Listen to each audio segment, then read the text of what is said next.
Welcome to the 4th Feature Friday. Today we're having a look round Ian's 1958 Volkswagen Beetle.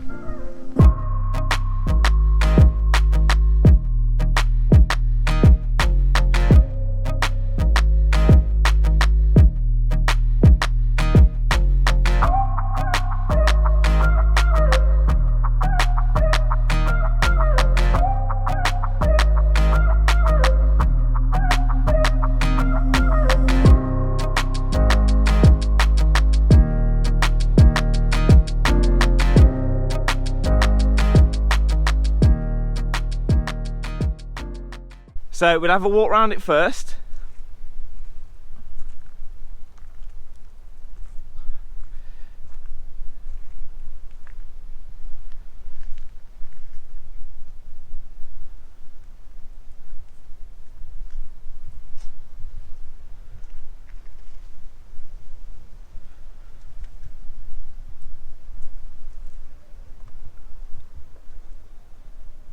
So, starting at the front end.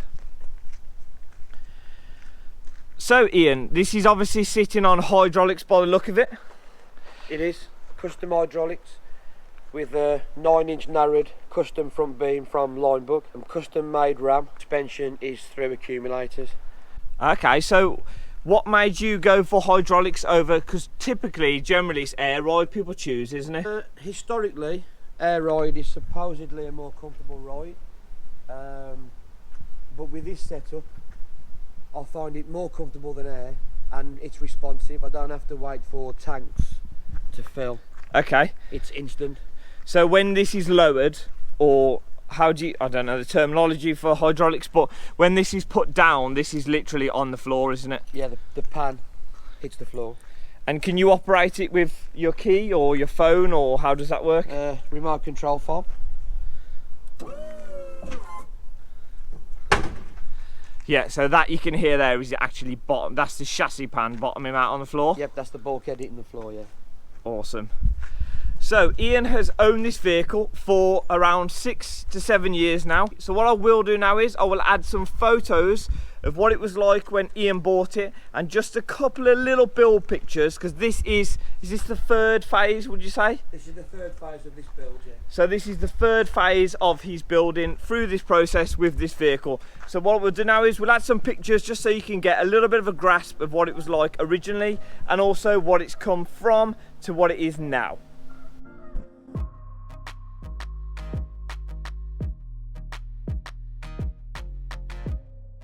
So Ian, obviously I can see the paintwork is absolutely phenomenal. I mean, when you bought this vehicle, was it quite straight? Have you, obviously it's been fully painted. What paintwork is this? Was it originally red? A little, if you don't mind, can you just touch on a couple of things that you think the viewers would appreciate? When I got the car, it was red, but rat luck. From a little bit more investigation, I think it left the factory as a beige. This is actually a Mercedes Mars red. Okay. It's been in this colour for 3 years. 3 years? Yeah, I've only finished the car at the beginning of this year, but it was painted nearly 3 years ago. Yeah, and you clearly look after it, because it looks like it's just come out of the paint shop. Under here, you've got, these are obviously wrapped in like a leather. Is that like a vinyl or a leather? No. Everything inside the car is leather. Pimento red leather on the outside, and then more of a lighter colour. So I wanted to have, because the car is all red, yeah, I wanted to have a bit more of a contrast, yeah, between the light and dark. And that's one thing that I really like about this vehicle. It isn't just kind of modified or almost even thrown together. He's actually really thought about the fine details of this build and little things like that the average person, including me, probably wouldn't have noticed. But to him, it was definitely a thought through process, and it has made all the difference. So looking back under here, obviously guys, we've just mentioned the leather. Now down here, this is the ram for the hydraulics for the front. Is this like a level, is this like a reservoir for the fluid or something? It's an accumulator which is half air and half hydraulic fluid. Okay. So as you hit the bump, it's got a bladder, so that is basically like your modern shock absorber. Okay, and I take it this part here, this is the fuel tank, guys. Yeah. So this part here looks like it's obviously been put in after, and that's obviously for the ram. Yeah. Because like you've mentioned already, there's a custom beam on the front of this, isn't there? Yes, there is. What is the reason behind the custom beam? Was it for strength, or was it to get it lower, or Looks. Awesome. So all the bulkhead has been reshaped to accommodate for the ram. I wanted to run hydraulics. If you go anything narrower than a 4-inch beam, you have to start cutting the bodywork. Okay. So I thought that if I go 9-inch narrowed with a central ram, it would work, and luckily it drives beautiful. Yeah, awesome. And this being the fuel tank here, this cap looks quite unique. I mean, is that original VW Beetle fuel cap, or 356. 356 Porsche? Is that Porsche? Yeah. Porsche So 356 cap. Tank's obviously all painted as well, the same colour as the car, which looks phenomenal. Is there anything else? So are the front lights original? Like, are they all factory standard, or have you changed them in any way? Yeah, it will be updated through the winter to LEDs. Okay. Bumper is a blade bumper, which has been chopped, capped, reshaped and pulled into the body. Okay. Yeah, so I wouldn't have noticed that, but obviously, you know, the VW Beetle guys will definitely see the difference. Yeah, definitely. Because I think it looks really clean, but yeah, so the gaps would have been bigger, it would have been further out originally. Yeah, it would have been further out, it would have been one piece. One piece, okay, yeah. And it probably sits about 4 inches off the body, and they're a lot more rounded and followed. Yeah. But I've followed the bottom, cut the bottoms of the bumpers to follow the shape of the wings, cap the edges, and then once the bonnet's down, it Feels follows. that, yeah, awesome. And what are these wheels? Obviously, they're staggered front to back. Yes, the wheels are billet aluminium. It's very big in the 90s trucking and hot rod scene. Okay. I used to watch Boyd Coddinson's Yes. Hot Rods, American Hot Rods, That's similar. what they're based on. Awesome. Discs, would this have been drums originally, front and Yes. back? Yeah. Would have been drums all round, so I went for the disc up front. So, it's super sunny today. Ian has actually chose to be off camera, so I'm going to have him give me the details and the information behind the scenes, just as we are, so bear with it. There's going to be a lot of kind of like scrolling images while we talk through the modifications and the changes, because I don't know enough about these to be able to reel it off myself, so I need Ian's feedback. I'm going to pull the vehicle into the unit now, because it's really busy down here today. There's a lot of background noise, a lot of stuff going on, and the sunlight is absolutely hammering down on us. Having never filmed in such bright light, I'm not sure how much it's going to compromise the footage.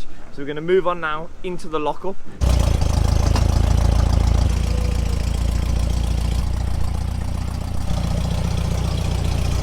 So coming round to the driver's door, obviously the first thing you notice, the first thing that screams out to you is actually the door is the wrong way round. So it's opening from the front instead of what you typically would open at the back. Am I right in thinking Beetles do normally open from the back? This has obviously been changed. Is it suicide doors they call it? Yeah, Is it? suicide doors, yeah. So there's obviously quite an extensive amount of work to do that, obviously changing the hinges and the latch. They've all got to rotate from the opposite side to this side. But look at that, the quality of the workmanship that has been carried out, it actually looks factory. If you didn't know, you would believe that that was how they came out of the factory. Has much work been done to the doors, Ian, or are they quite standard? They look super smooth, and I've also noticed that this kind of rain, are they rain channels they call the them? rain trim, yeah. That ends there, when I'm sure, I could be wrong, but don't they continue down to the ground more so? Yes, so basically it's a Beetle door. Yeah.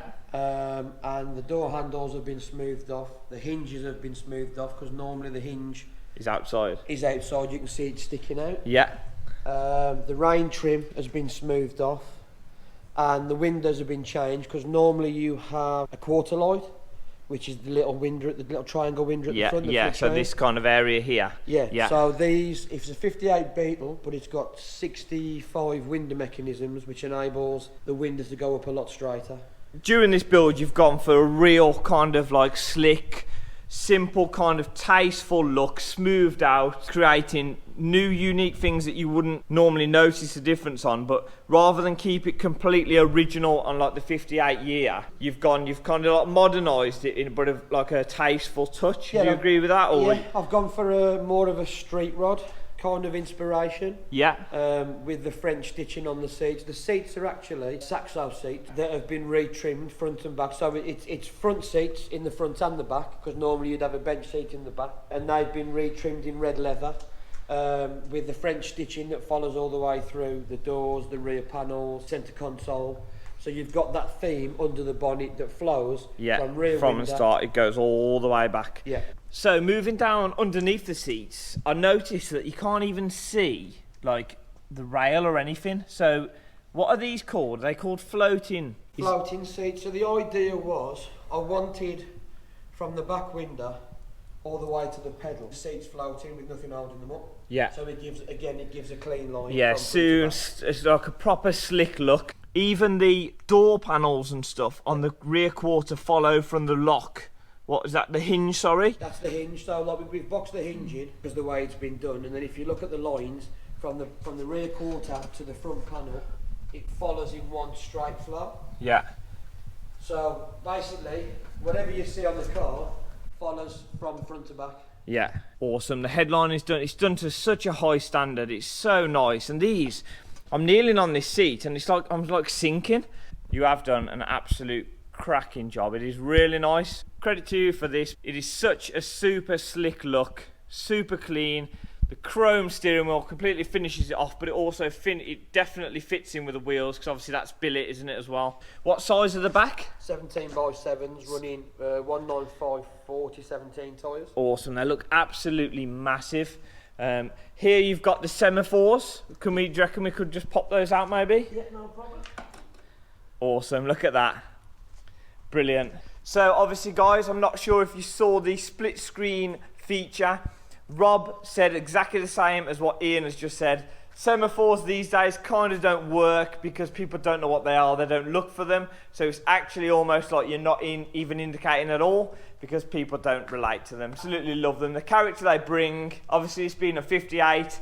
Those are factory fitted semaphores. Is that correct? That's correct, yeah. But is it something to do with Australia? So basically, guys, this vehicle was from Australia. So we'll touch on that now.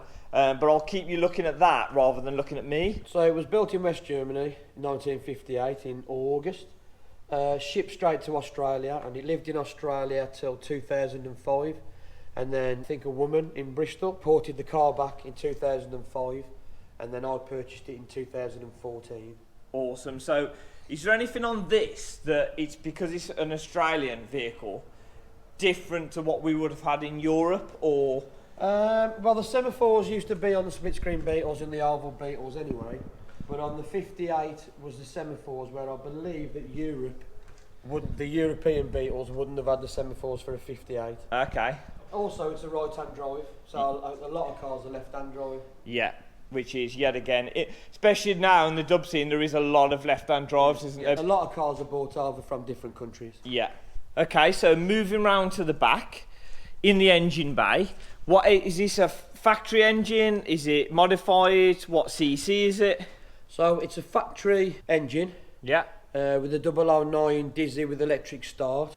Twin carbs, which are not factory. Produces around about 40-45 brake horsepower. Okay. And might as well mention it, blew up on Sunday. Okay, so was that after the show, was it? That was on the way back from the show, yeah.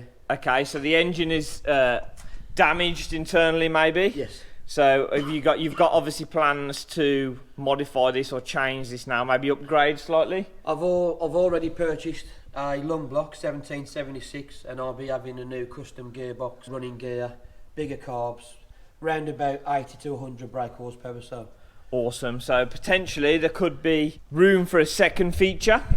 Yeah, definitely there'll be a few changes in the engine bay.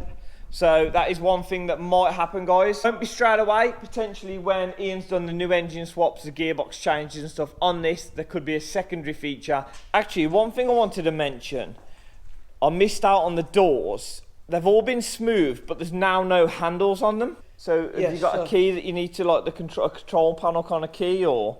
So basically the black fob is for the doors and the ambient lighting. Okay. And the silver fob is for the hydraulic remote control. So it's all operated off the key. Yep. You can pop the doors obviously from outside, you can lift and lower the suspension from outside, and you've got ambient lighting which runs all under the seats and that inside.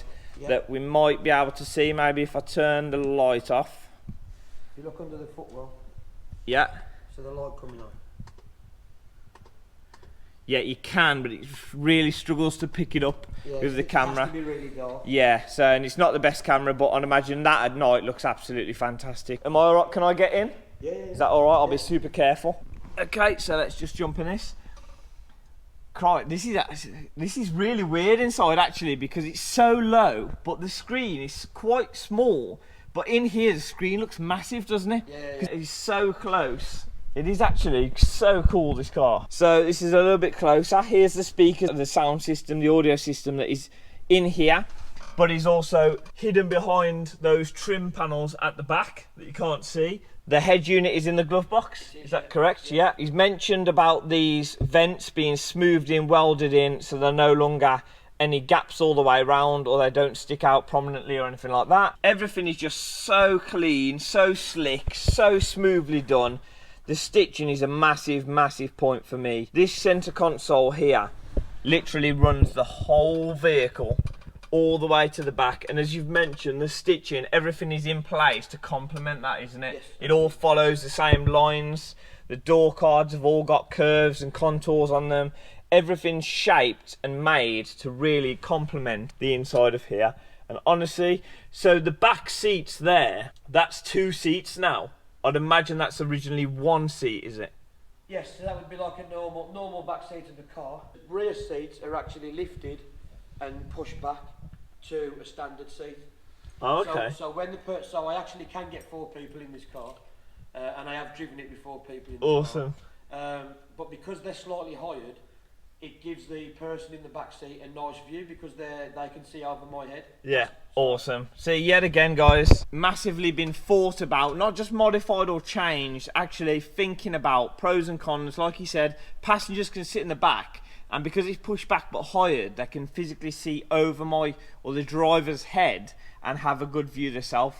So it is a lot. There's so much attention to detail in this, which I'm struggling to get it all in the video without this video being an hour long. I can already tell this is going to be like quite a long video, but there's so many things to touch on. There's so many changes. I'm probably definitely going to have to do a secondary feature on this vehicle because it's just so unique. I'm loving this, guys. If you're loving this as well, comment below what you think. If you had a Beetle, if you owned an early VW, let me know in the comments box below. Also, smash that like button because I'm loving this, guys, and I want to do more.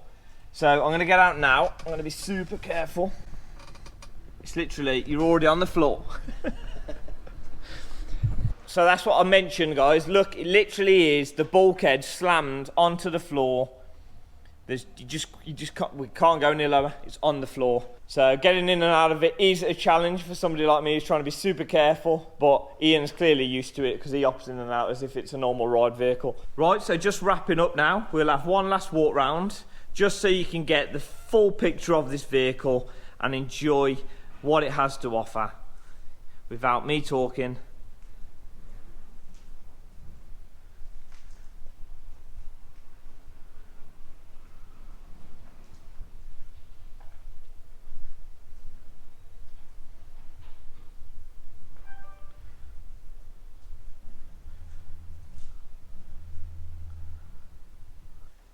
Right, so staying with tradition with the feature series, I've got a mug here to give to Ian. Obviously, I'll give it him off camera. However, if you guys want to be featured, or if you've got anything that you want to show off, you want to brag about, you want other people to see, DM me. My social media links will be below, and potentially you can come on and be part of the feature series. Thanks for watching. Please subscribe, and I'll see you in the next one.